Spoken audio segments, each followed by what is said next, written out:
कहें तो एक प्रमुख चुनाव में से एक है और उसमें अब एंट्री हो चुकी है, नफरत की एंट्री हो चुकी है कह सकते हैं। कैसे देखते हैं आप? जी जी। धन्यवाद राजीव जी। दिल्ली के चुनाव में पहले भी और जब भी बीजेपी चुनाव में आती है, चुनाव प्रचार जोर पकड़ता है तो नफरत उसकी यूएसपी है। दिल्ली में आपको याद होगा पिछले बार नारा लगा था कि आप अगर वोट यहाँ देंगे तो करंट कहाँ लगेगा, पाकिस्तान में, और सीएए के विरोध में आंदोलन कर रहे शाहीन बाग में, और उस तरह से भी बातें हुई थी, गद्दारों को गोली मारो और फला ढिमका, वो सब बातें हुई थी। और इस बार भी उसी दिशा में चुनाव बढ़ता दिख रहा है।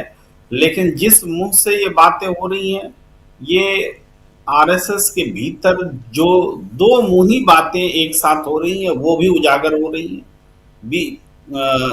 बीजेपी के भीतर भी इस बात को लेकर बेचैनी है कि क्या करें, मोहन भागवत की राह पर चलें कि मस्जिद के भीतर मंदिर मूर्तियां न खोजी जाएं, या जो दूसरे लोग हैं बयान दे रहे हैं, चाहे अभी पहले भी एक और आरएसएस के प्रमुख नेता ने बयान दिया था, अभी भी ताजा उदाहरण आपने दिया है।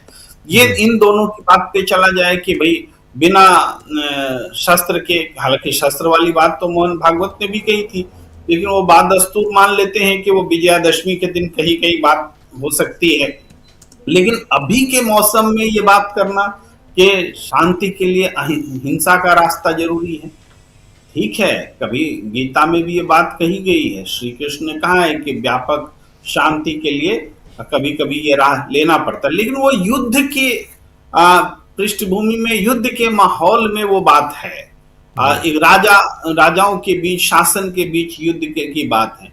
अपने ही देश की जनता के बीच में हिंसा का रास्ता लेकर के कोई शांति ले आएगा, ये सोच हमारे ग्रंथों में नहीं है। हमारे ग्रंथ में भाई धर्म के लिए एक लड़ाई, शासक के बीच की लड़ाई, वहां तो ये बात है। वैश्विक स्तर पर भी होता है भाई, हिटलर के खिलाफ में दुनिया एकजुट हुई कि नहीं हुई, तो वो लड़ाई, युद्ध, विश्व युद्ध हुआ, तो वहां तो ठीक है कि भाई हिटलर के फैलाव को रोकने के लिए युद्ध भी सही, शांति के लिए युद्ध जरूरी है।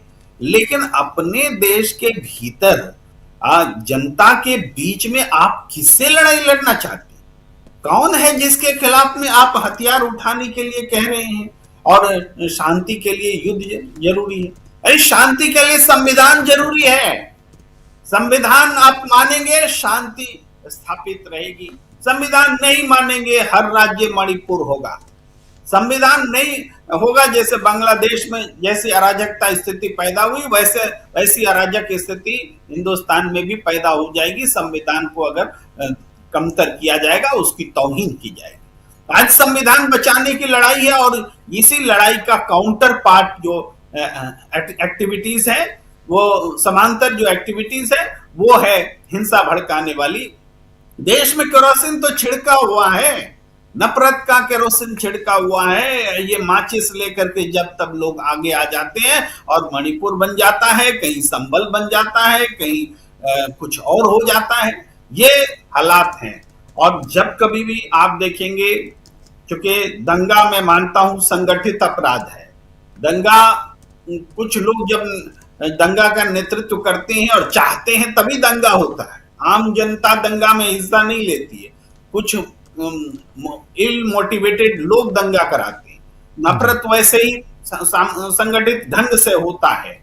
तो संगठित ढंग से नफरत को रोकने के लिए तत्काल इस बयान पर सरकार को, इनको तो जेल में होना चाहिए। अरे आप हिंसा की बात करोगे, शांति के लिए हिंसा जरूरी है। तुम कौन हो? तुम कौन हो शांति विस्थापित करने वाले? एक नागरिक की तरह कर्तव्य का पालन करो, संविधान का पालन करो। संविधान को तोड़ेंगे क्या? संविधान, आप शांति लाएंगे, आप हैं कौन? ये बात समझानी पड़ेगी, समझनी पड़ेगी। ये आरएसएस के लोग शांति